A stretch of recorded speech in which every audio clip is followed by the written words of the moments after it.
Buenos días, hermanos, hermanas. Hoy, domingo, es el primer día de la semana y, como todos sabemos, pero tenemos que recordar, es el día en que celebramos la muerte y la resurrección de Jesús, pero también recordamos la segunda venida. La muerte y la resurrección son hechos históricos del pasado, pero la resurrección es todavía un hecho futuro.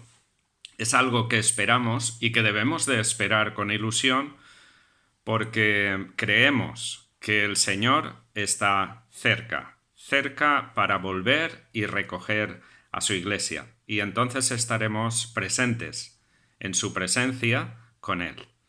Así que vamos a disfrutar de este domingo, de este primer día de la semana, recordando que Jesús ha resucitado, que está sentado a la diestra del Padre y que nosotros estamos aquí en la tierra, pero Él vendrá a recogernos y mientras tanto Él está a nuestro lado para guiarnos cada día en nuestras dificultades y en nuestras alegrías.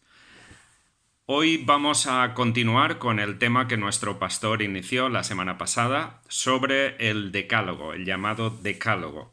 Realmente la palabra en hebreo significa palabra. Son 10 palabras que son mandamientos, son 10 imperativos. Y esta mañana vamos a ver el segundo de ellos.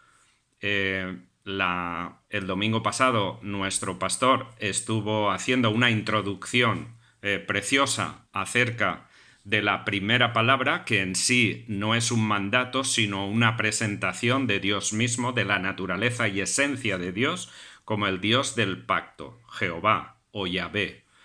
Y por tanto, sobre esa base se fundamentan todos los demás mandamientos que aparecen, las 9 palabras siguientes. Así que hoy vamos a ver la segunda de ellas, que la encontramos en el versículo 3, pero que se alarga hasta el versículo 6. Y es curioso porque en esta segunda palabra, que empieza con un no negativo y categórico, o sea, un no impositivo, aparecen otros 2 nos que están incluidos dentro del mismo. Es el único mandamiento que tiene 3 nos en su contenido. Así que vamos a leerlo en Éxodo capítulo 20, versículo 3 hasta el 6. No tendrás dioses ajenos delante de mí. No harás imagen ni ninguna semejanza de lo que esté arriba en el cielo, ni abajo en la tierra, ni en las aguas debajo de la tierra. No te inclinarás a ellas, ni las honrarás, porque yo soy Jehová tu Dios, fuerte, celoso, que visito la maldad de los padres sobre los hijos hasta la tercera y cuarta generación de los que me aborrecen. Pero hago misericordia a millares a los que me aman y guardan sus mandamientos. Bien, en este segundo mandato se nos dice claramente, a la luz de lo que ha dicho en la primera afirmación, que no es un mandato, es una afirmación o una presentación de que Él es el único Dios, la consecuencia lógica es el segundo mandamiento. Y el argumento implícito de este segundo mandamiento, no tendrás dioses delante de mí, o otros dioses o dioses ajenos delante de mí, es que no hay otros dioses, no los hay. O sea, la implicación no es que hay otros dioses y Dios está en competencia con ellos, no. No hay otros dioses. Él ha afirmado, yo soy Jehová, el Dios, el único Dios. Por tanto, es necesario que entendamos ese principio para poder entender el resto de los mandamientos. El hecho de que Él es el único Dios, creador y Señor. Todo lo demás, todo lo que aparece como dioses, son imaginaciones del ser humano. Pero no tiene nada que ver con dioses que compiten con Él, porque no existen. Solo existen en la imaginación del ser humano. es curioso que Dios establece en este segundo mandamiento algo que él conocía que estaba en el corazón de su pueblo. Porque Israel acababa de salir de Egipto, de la esclavitud, 400 años. Pero no solamente salía él, sino el pueblo, me refiero, las personas, sino que esas personas estaban además infectadas, literalmente infectadas, y hoy podemos comprender muy bien lo que significa la infección, por todo esto del coronavirus y todo lo que el ambiente que estamos pasando, casi neurótico ya. Pero este pueblo estaba infectado de todos los dioses que habían visto y habían adorado allí en Egipto. Por tanto, este mandamiento apela a un problema radical que hay en el corazón humano, sobre todo en el corazón de Israel en aquel momento. Es curioso que mientras Moisés estaba recibiendo la ley y luego todos los mandamientos sucesivos, que estuvo 40 días y 40 noches en el monte Sinaí, durante ese tiempo los judíos, los israelitas que estaban esperando a que bajase Moisés, se involucraron en la construcción de un Dios que les guiase. O sea, y ese Dios fue un Dios material. A través de materiales lo que hicieron fue edificar un becerro para adorarle y para que fuese su Dios. Es muy curioso que mientras Dios estaba dando esta orden a Moisés, realmente el pueblo estaban ya mostrando lo que había en su corazón. No pudieron esperar, o sea, simplemente en ese momento de espera, de incertidumbre, lo que había en su corazón era tener un Dios, pero un Dios materializado, un Dios al que pudieran ver, palpar y tocar. Es lo que el ser humano necesitaba. Y la cuestión que nos planteamos es ¿de dónde sale esa tendencia del corazón humano de los ídolos, de adorar a otros dioses, que no son dioses, pero que creemos que son otros dioses? Pues esa tendencia tenemos que remontarnos a Génesis capítulo 3, donde el diablo realmente intentó convencer, y lo consiguió, a Adán y Eva, que si desobedeciesen a Dios, serían como dioses. Y por tanto, podemos ver ahí cómo la semilla del pecado ha germinado en el corazón humano, en la naturaleza humana, y el resultado es que ese corazón está en servidumbre constante para el pecado. Esa es la tendencia natural. Claro, hoy en día podríamos decir, bueno, no vemos a mucha gente que están ahí adorando a imágenes. Bueno, sí que la vemos, o sea, hay gente que a las imágenes las adoran. Pero hay otra forma de idolatría que no es materialista o que no está en forma material, sino que realmente la cuestión de la idolatría está en el corazón humano, en el hecho de querer ser como dioses y querer utilizar el poder que Dios tiene. En ese momento en el que Moisés estaba allí en el Sinaí recibiendo el mensaje de Dios, el pueblo sentía ese deseo en su corazón y lo que hicieron fue realmente crear un becerro, un animal probablemente como esta figura de becerro representando a Dios está actualmente en el Museo del Louvre en París y fue encontrado en Egipto. O sea que este sería un prototipo del becerro o del toro que ellos construyeron según su imagen y semejanza. Por tanto, notemos que es muy curioso, como he dicho antes, que Moisés estuvo en el Sinaí 40 días y 40 noches. ¿Os recuerda algo eso?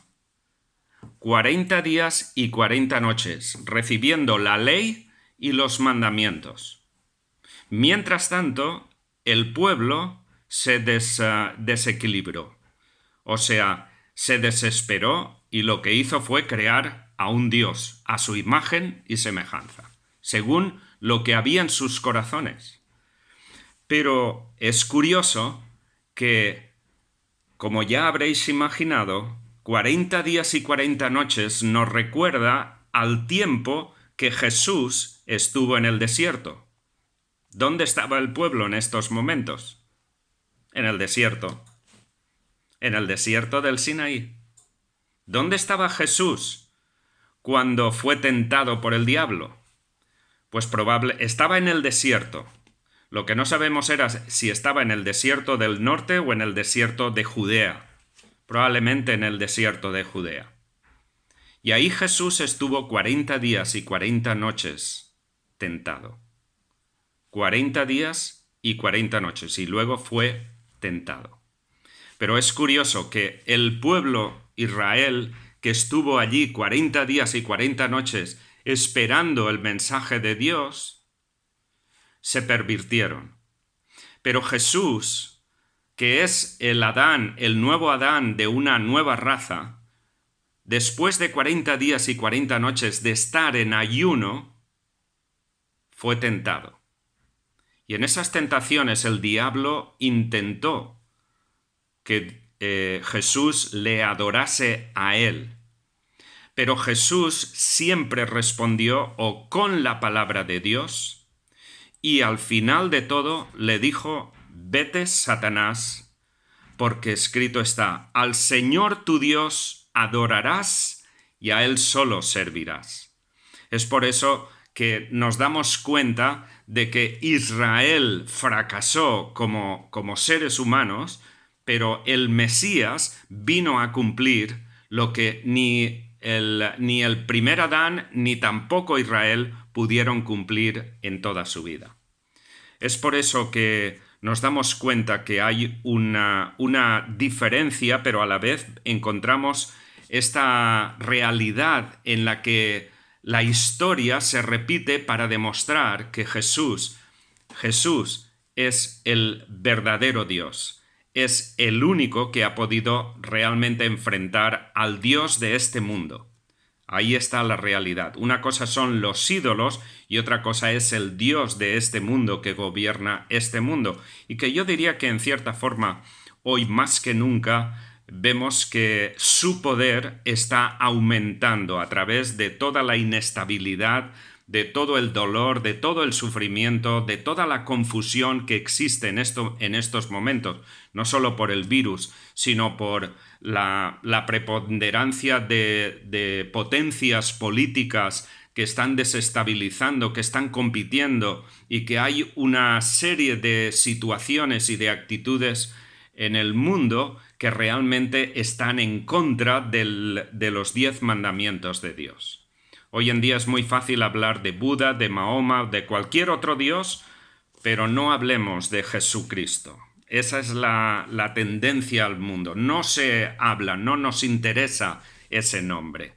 Y eso implica que el reino del diablo, el poder del diablo, está captando las mentes de las personas y este mundo se va hacia un fin que delante de Dios ya está establecido. Este mundo irá hacia su destino final. Pero bien, debemos de entender que el principio vital de este mandamiento es algo que Fidel enfatizó el domingo pasado en su introducción. Y es el hecho que es importante que el ser humano conozca a su Dios.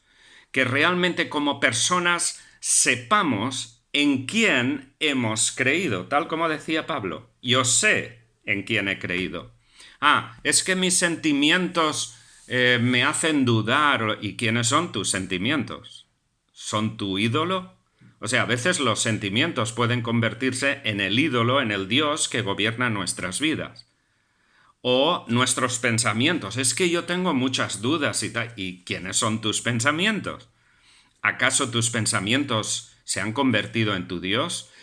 El hecho concreto y categórico es que si no conocemos la primera declaración y no es algo personal, si no hay una relación personal entre nosotros, el ser humano, y esa afirmación categórica de Dios de que yo soy Jehová, Dios, que te saqué de la tierra de esclavitud.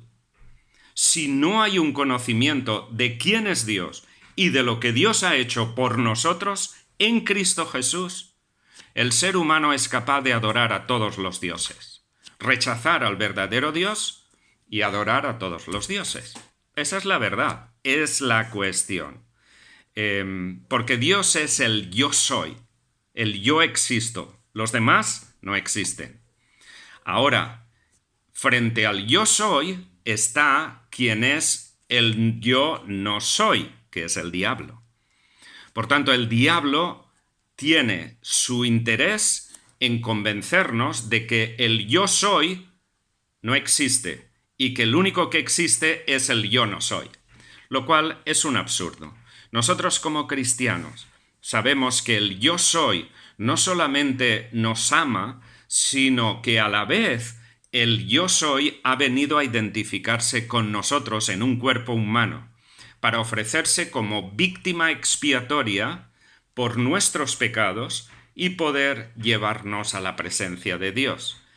Es un hecho que todos aquellos que participamos de esa experiencia, de esa conversión y de ese conocimiento de Dios, de lo que Dios es y ha hecho por nosotros, no hay otro Dios que pueda entrar en esa vida.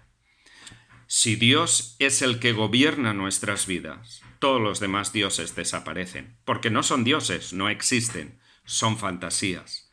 Donde está la realidad, no hay cabida para las fantasías. Como hemos dicho, este mandato tiene 3 nos. El primero es: no tendrás dioses ajenos delante de mí. No tendrás dioses ajenos. No es que esos dioses existen, no existen. Por eso no pueden estar delante de él. La cuestión es que pueden existir en el corazón o en la fantasía, en la idealización del ser humano acerca de que esos objetos puedan ser Dios. Ahora, ahí hay, en los versículos siguientes, en los otros 2 nos, hay una serie de principios que reflejan algo significativo en cuanto a esos dioses que no existen. En primer lugar, dice en el versículo 4, no te harás imagen ni ninguna semejanza de lo que está arriba en el cielo, ni abajo en la tierra, ni en las aguas debajo de la tierra. No harás ninguna imagen ni semejanza. Muy curioso, porque estos dos verbos, ¿dónde aparecen? En Génesis, capítulo 1. Y creó Dios al ser humano a su imagen y semejanza. Hagamos al hombre a nuestra imagen y semejanza, dice Dios allí en el proceso de creación. Por tanto, lo que nos damos cuenta es que el hombre, el ser humano, por el efecto del pecado que llevamos en el corazón, intenta crear a dioses o a su Dios, a su imagen y semejanza. Es como devolverle la pelota a Dios. Muchos de nosotros habremos escuchado muchas veces cuando hablamos con alguien que no es creyente, y suelen contestarnos con aquella frase tan conocida: yo creo en Dios a mi manera.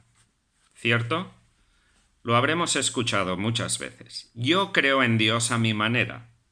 ¿Qué quiere decir eso?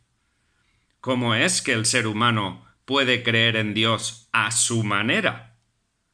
La única manera es la manera de Dios. No podemos montar una idea, una fantasía acerca de Dios y luego que ese Dios nos sirva a nosotros. No, somos nosotros los que hemos de reconocer que nosotros no somos dioses. Solo Él es Dios.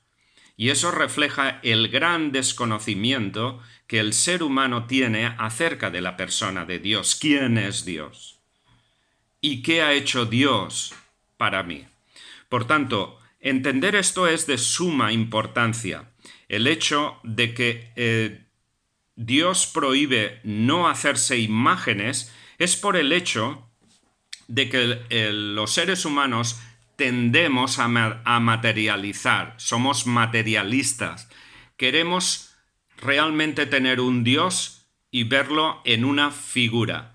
Pero esa figura no solamente la convertimos en un supuesto Dios, sino que a la vez esa figura está en control de nuestra mano, porque esa figura ni habla, ni puede oír, ni puede pensar, ni puede prever nada. No hace nada, simplemente es una pieza de metal o una pieza material.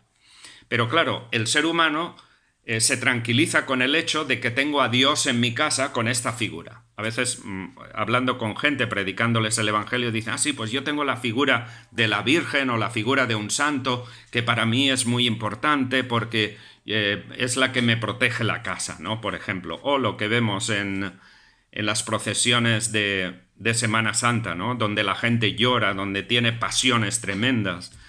Pero realmente eso no tiene ningún sentido, porque están adorando a un Dios muerto, a un Dios que no existe, solo está en su cabeza y en su corazón. Pero la cuestión es que el deseo del ser humano es tener un Dios al que yo le pueda controlar cuando yo quiera, creer en Dios a mi manera. Esa es la cuestión. Nosotros debemos de entender como cristianos que nuestro Dios es el único Dios soberano y que Él ha pagado el precio del rescate por nuestra vida. Y nuestras vidas le pertenecen. Y a ese Dios queremos adorar y en ese Dios que confiamos, porque hemos realmente creído la verdad y esa experiencia de entrar en contacto con Él por medio del Espíritu Santo y de la experiencia diaria de caminar en sus caminos, a pesar de que hay momentos difíciles de sufrimiento y otros momentos gloriosos, otros momentos de alegría, de gozo, de paz, realmente es ese Dios verdadero el que ha llenado nuestro corazón. Por tanto, el problema de la imagen es un problema en sí del corazón humano. Es algo que el corazón humano siempre intenta crearse a Dios a su imagen y semejanza. Lo que le cuesta al corazón humano es rendirse a la voluntad de Dios. Rendirse al Dios que ha dado todo para rescatarnos de la esclavitud de los dioses y hacer de nosotros criaturas libres, criaturas que puedan experimentar la presencia de Dios y el gozo en el corazón. Fidel hizo referencia también a la conversación que Jesús tiene con la mujer samaritana allí en el pozo de Jacob. Y lo que Jesús dijo claramente y que realmente transformó a la mujer fue: llega la hora cuando los verdaderos adoradores adorarán a Dios en espíritu y en verdad, ni aquí ni en Jerusalén, o sea, ni en el monte donde estaban, ni en Jerusalén. Por tanto, esa es la cuestión, que mientras el corazón no adore a Dios en espíritu, o sea, por la presencia del Espíritu Santo, en espíritu y en verdad, nunca podrá encontrar la verdadera dignidad de Dios. Por eso, un corazón que no tiene a Dios es capaz de tener a todos los dioses. Entender esto. Un corazón que no está lleno del Dios verdadero que se ha presentado como el Dios Yahvé, el Dios Jehová, ese corazón está capacitado para tener a todos los dioses que no son dioses. En el versículo siguiente, 5, encontramos el tercer no de este mandato. y dice, no te inclinarás a ellas ni les honrarás, porque yo soy Jehová tu Dios, fuerte, celoso, que visito la maldad de los padres sobre los hijos hasta la tercera y cuarta generación de los que me aborrecen. Qué interesante es esto, de que Dios aquí pide que no te vas a inclinar a esas figuras, a esos dioses que realmente no lo son. En realidad les está diciendo no les servirás, y esa palabra tiene que ver con la esclavitud. No rendirás tu vida a esos dioses, no les adorarás. El problema no está en figuras, el problema no está en las figuras que podamos tener en nuestra casa. Yo, por ejemplo, he cogido algunas de las que tengo aquí en casa. Al leer esto, pues pensé, ¿y qué pasa con las otras figuras que tenemos?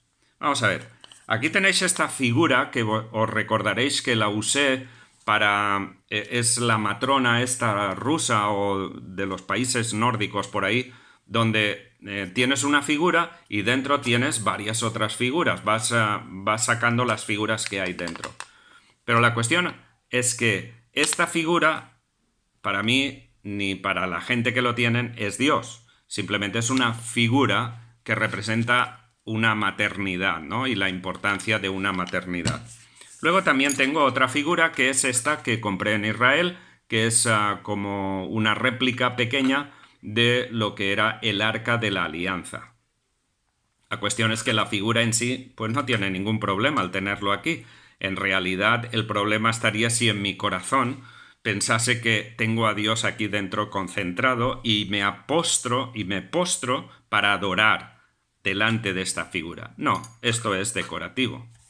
También hay una figura de la naturaleza, como puede ser esta de aquí, que es un águila que tiene 2 polluelos a los que está cuidando. Me recuerda mucho a algunas de las profecías que aparecen en los profetas en el Antiguo Testamento, de cuando Dios se presenta como el águila o como un animal que protege a sus polluelos, ¿no? Para mostrar la protección.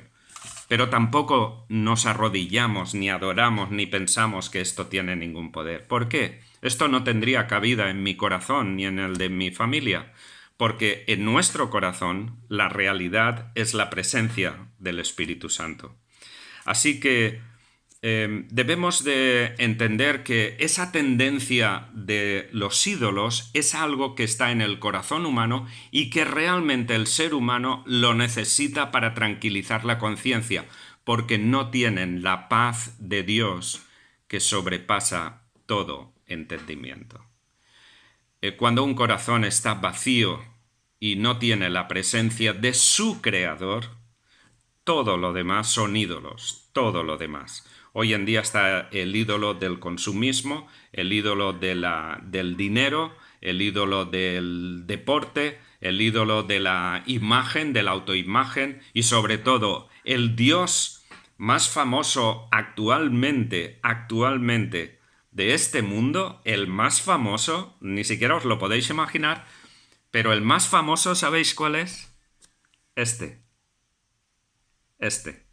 ¿Sabéis lo que representa esto? Un like. Un like. Hay gente que está muriendo porque no les dan likes en las publicaciones que ponen en las redes. Esta misma semana, una mujer preciosa, ha salido su imagen en los periódicos, de 26 años, novia de un futbolista famoso británico. Se suicidó, 26 años. Se suicidó porque había recibido a través de las redes una serie de críticas impresionantes. Y esa misma red que ella buscaba y esperaba tener muchos likes, lo que ha encontrado son muchas ofensas. En consecuencia, no ha podido superarlo y ha optado por terminar su vida. Qué triste, ¿no? Que el Dios de este mundo dependa de lo que otros piensan o me aprueben. Por otra parte, vemos a los cristianos del primer siglo y de otros tiempos, incluso hoy en día, que por el hecho de ser cristianos han estado dispuestos a perder su vida material aquí en esta tierra, pero en estos momentos están en la presencia de Dios. Nosotros tenemos un Dios vivo, un Dios increíble para la imaginación humana. Es un Dios real que no solamente se presenta, sino que actúa en la historia. Y debemos recordar que el momento final está por venir, cuando todo ojo le verá y todos verán a aquel que desde el principio de la historia ha hablado y ha actuado para que el ser humano le conozca. Pero el ser humano ha preferido otros dioses antes que el Dios verdadero. Y concluyo, para no hacerme más extenso, con la última afirmación que hace Dios al final de esta parte del segundo mandato. Y es precioso, donde dice, versículo 6, y hago misericordia a millares a los que me aman y guardan mis mandamientos. Hago misericordia a los que me aman y guardan la palabra. Fijaos, me aman y guardan la palabra. Dos cosas. Uno es el sentir, es el amor. ¿Cómo puedo amar a Dios si no le conozco? Por eso Dios se presenta, yo soy. Yo soy Dios, el único Dios. Pero también ese Dios se ha revelado a través de su palabra, para que todo aquel que en él cree no se pierda, mas tenga vida eterna.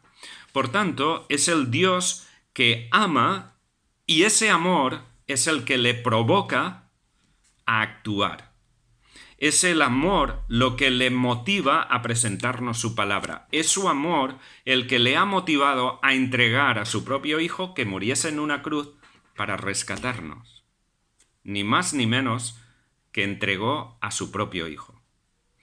Esa cuestión debemos de tenerla en cuenta porque normalmente solemos decir que la ley es el Antiguo Testamento y el Dios del Antiguo Testamento es un Dios justiciero, un Dios distante del ser humano.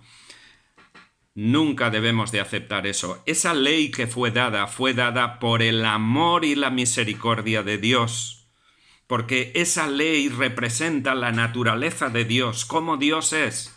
Dios no es como los dioses humanos que el ser humano se crea en su propia imaginación. Él es el Dios verdadero y su naturaleza es la que inspira la palabra de Dios. Por tanto, es importante que mantengamos esa cuestión, una relación de amor con Dios, no de religiosidad, sino una relación de amor. ¿Por qué creo en Dios? Porque Él me ha amado y como me ha amado, yo le amo. Y ese amor es el que me lleva a andar con Él. Deseo estar con Él y todos los demás dioses no me interesan. Pero también está guardar la palabra. La palabra que Él ha hablado, sus mandamientos, sus enseñanzas, no solamente en el Antiguo, sino también en el Nuevo Testamento, en la persona de Jesús. Fijaos que nosotros queremos personificar a Dios, ¿vale? O sea, nosotros no, me refiero a aquellos que hacen ídolos. Quieren personificar, quieren materializar. Pero cuando el verdadero Dios se materializó y vino a esta tierra, ¿qué ocurrió? No nos interesa este Dios. Vamos a matarlo. Y lo mataron. Es curioso, ¿no? Cuando el verdadero Dios viene aquí, no lo escuchan, no guardan su palabra. El verdadero dilema que tuvo Jesús con los religiosos de Israel fue el hecho de que no creían en su palabra a pesar de los milagros y a pesar de la sabiduría de su palabra y cómo Él enseñaba la palabra. Pero claro, ese Dios no nos interesa un Dios que esté calladito, un Dios que no hable, un Dios al que yo pueda controlarle, al que yo pueda decirle lo que tiene que hacer por mí para simplemente satisfacer mis aspiraciones. Bueno, la cuestión es que el verdadero Dios es el Dios que ama y además habla para enseñarnos y guiarnos en su naturaleza, en lo que son sus principios, tanto sociales como morales. Por tanto, ese es nuestro Dios.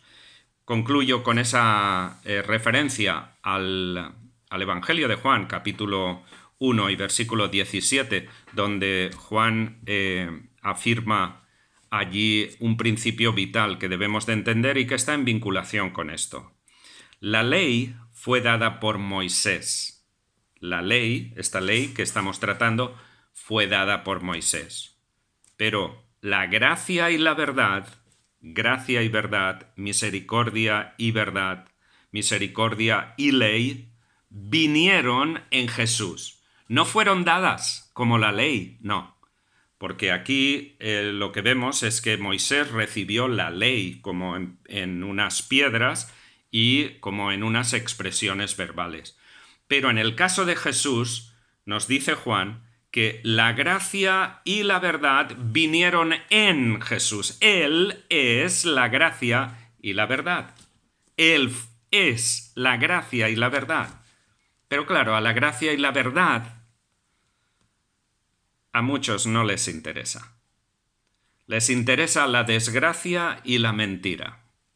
Y eso lo estamos viendo hoy en día, que aflora por la piel de la humanidad por todas partes, pero sobre todo de los políticos. Bueno, esa es la cuestión. Si el ser humano busca de verdad, busca al Dios verdadero. Y ahí recordamos la historia del hijo pródigo, cuando vino a hacerle aquella el hijo pródigo no, el joven rico. Cuando vino a hacerle la pregunta a Jesús y le dijo, Maestro bueno, ¿qué haré para heredar la vida eterna? Y Jesús le citó la segunda parte de la ley, que tal como recordó Fidel, en esa segunda parte habla de las relaciones entre los seres humanos, mientras que la primera parte habla de las relaciones con Dios directamente. Pero Jesús le citó la segunda parte. Y entonces el joven dijo, pues todo eso lo he hecho, lo he cumplido. Él esperaba que seguramente Jesús le dijese, pues ya te has ganado el reino de los cielos. Pero no, porque la segunda parte es fácil cumplirla. Ser amable con los demás, amar a tus padres, no robar, no mentir, todo eso más o menos se podría cumplir hasta cierto grado. Pero la primera es la determinante. Por eso Jesús, que es Dios, Dios hecho hombre, le está diciendo, le está dando un mandamiento. Anda, vende todo lo que tienes, dalo a los pobres y sígueme. Y ahí está la cuestión. ¿Estás dispuesto a creer en Dios incondicionalmente? ¿Estamos dispuestos a seguir a Dios y cumplir su voluntad, su palabra? Y ahí el joven se fue triste porque tenía muchos bienes. Ese era su Dios. Ahí se demostró qué Dios era el que había en su corazón. Y cuando el verdadero Dios le dijo, echa fuera ese Dios, el joven prefirió seguir con el ídolo antes que con el verdadero Dios. Terminamos aquí, pero es un momento para que cada uno de nosotros nos planteemos en este momento crítico, ¿cómo estoy viviendo? ¿En qué Dios me gozo o se goza mi corazón? En nuestro corazón, como creyentes, también pueden haber muchos ídolos. Pueden haber aspectos en la vida que nos controlen y que realmente forman fortalezas en nuestro corazón o nos cueste destruirlos de nuestro corazón.